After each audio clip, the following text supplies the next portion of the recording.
Thank you, Mr. Chairman. Edward Lawrence with Fox Business. So with near 4% unemployment rate, that should be low enough to bring people in from the sidelines in terms of hiring. But we're seeing the hiring rates have been stuck at 2023, 2024 levels. So what's going on there? Yeah, so that's a feature of, has been for some time a feature of this labor market. You have pretty high participation accounting for aging. You've got wages that are consistent with 2% inflation, assuming that we're going to keep getting relatively high productivity. We've got unemployment, pretty close to its natural level. But the hiring rate is quite low, but so is the layoff rate. So you look at initial claims or layoffs, so you're not seeing people losing their jobs, but you're seeing that people who don't have a job having to wait longer and longer.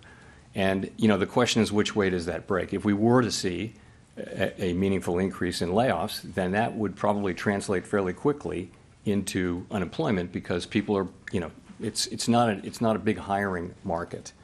We've been watching that, and it's just not in the data. It hasn't happened. What we've had is a low firing, low hiring situation, and it seems to be in balance now for the last 6, 7, 8 months.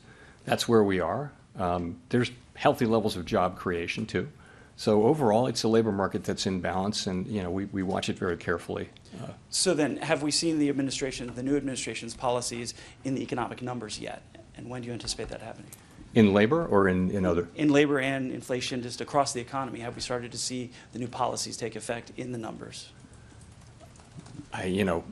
Only in a kind of an early way. I mean, it's only been a few months, right? For example, the layoffs that are happening here are, they're certainly meaningful to the people involved, and they may be meaningful to a particular neighborhood or region or area, but at the national level, they're not significant yet. But we don't know. We don't know how far that will go. We'll find out much more.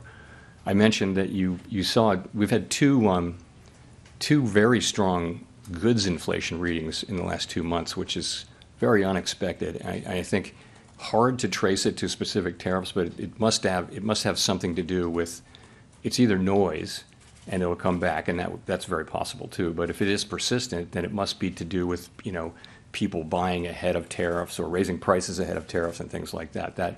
Those kinds of things happen, and they're very, very hard to capture because so much of it is indirect. A great example is their washing machines were tariffed in the last round of tariffs, and prices went up. But prices also went up on dryers, which were not tariffed.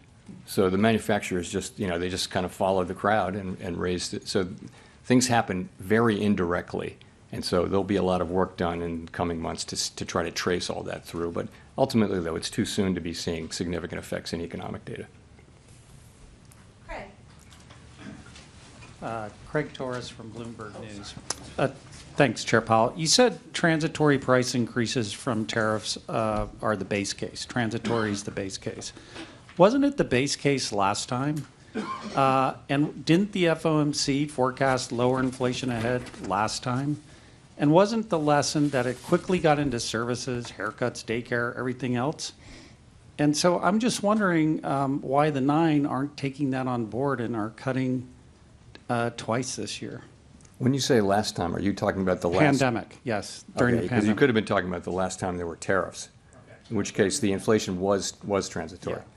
Yeah, no, of course we're well aware of that, and it's still the truth. If there's an inflationary impulse that's going to go away on its own, it's not the right policy to tighten policy, because by the time you have your effect, you're in effect by design, you are lowering economic activity and employment. And if that's not necessary, you don't want to do it. In real time, as we know, it's hard to make that judgment. And we're well aware, of what happened, obviously, with the pandemic inflation. But I mean, we have to look at this as a different situation. There are differences and similarities. I mean, it's a different time. We haven't had real price stability fully reestablished yet, and we have to keep that in mind. And we hear that people are very reluctant to take on to allow prices to go up. At the same time, we hear that businesses are intending to pass many of these prices through. So it's hard to say how this is going to work out.